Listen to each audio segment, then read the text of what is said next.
রঘুনাথপুরে এক চরম নৃশংসতার সাক্ষী থাকলো এলাকাবাসী। 4 শিশুকে ধারালো অস্ত্র দিয়ে এলো পাথরে কোপানোর অভিযোগ উঠল এক যুবকের বিরুদ্ধে। চাঞ্চল্যকর এই ঘটনাটি ঘটেছে সত্যি রঘুনাথপুর এলাকায়। আক্রান্ত 4 শিশুর মধ্যে 3 জনের সম্পর্কে সে মামা এবং একজনের কাকা বলেই জানা গিয়েছে। এই ঘটনার পর থেকে গোটা এলাকায় তীব্র আতঙ্ক ও উত্তেজনা ছড়িয়ে পড়েছে। পুলিশ ও স্থানীয় সূত্রে জানা গিয়েছে আহত শিশুদের নাম নুসরাত খাতুন বয়স 5, ইশরাত খাতুন বয়স 10, মনিফা খাতুন বয়স 3, আলিফা খাতুন বয়স 10। বৃহস্পতিবার বিকেলে আচমকাই তাদের ওপর ধারালো অস্ত্র নিয়ে চড়াও হয় গোলাম সারোয়ার বাদশা নামে এক যুবক। ধারালো অস্ত্রের আঘাতে রক্তাক্ত অবস্থায় মাটিতে লুটিয়ে পড়ে 4 শিশু। চিৎকার শুনে স্থানীয় বাসিন্দারা ছুটে এলে অভিযুক্ত পালিয়ে যায়। রক্তাক্ত ও গুরুতর জখম অবস্থায় 4 জনকেই উদ্ধার করে দ্রুত জঙ্গিপুর মহকুমা হাসপাতালে চিকিৎসার জন্য নিয়ে যাওয়া হয়েছে। চিকিৎসকদের সূত্রে খবর, শিশুদের শারীরিক অবস্থা অত্যন্ত আশঙ্কাজনক। এই নৃশংস কাণ্ড ঘটানোর পর এলাকা ছেড়ে চম্পট দিল বেশি দূর পালায়নি অভিযুক্ত গোলাম সারোয়ার বাদশা। সূত্রের খবর, ঘটনার কিছুক্ষণের মধ্যেই সে নিজে গিয়ে সুতি থানায় আত্মসমর্পণ করে। পুলিশ তাকে তৎক্ষণাৎ আটক করে জিজ্ঞাসাবাদ শুরু করেছে। আপনজন হয়ে কেন এমন ফুটফুটে 4টে শিশুর প্রাণ কেড়ে নেবার চেষ্টা করলো বাদশা, তা নিয়ে এখনো ধোঁয়াশা কাটেনি।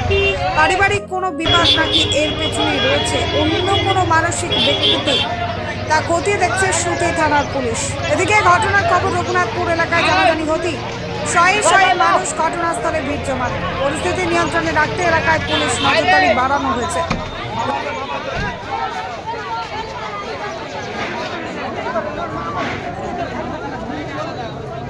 কনফার্ম হয়নি।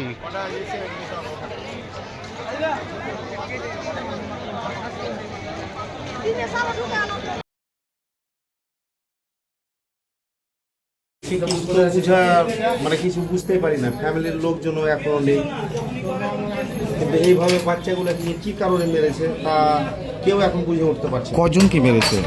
4 জনকে। কজন মারা গিয়েছে? একজন মারা গিয়েছে। কি দিয়ে মেরেছে? কি দিয়ে মেরেছে এখন ওইগুলোতে কিছু বুঝতে পারছি না। মানে কি করে? মানে বাড়ির ভেতরে? অস্ত্র দিয়ে।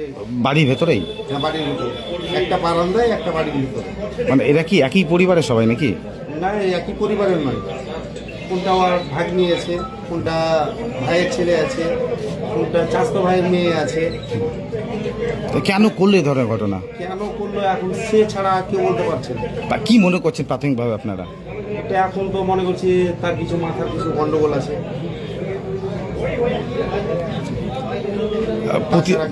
এই ধরনের ঘটনা এখন কি করে ঘটালো সেটা ও ছাড়া কেউ বলতে পারবে।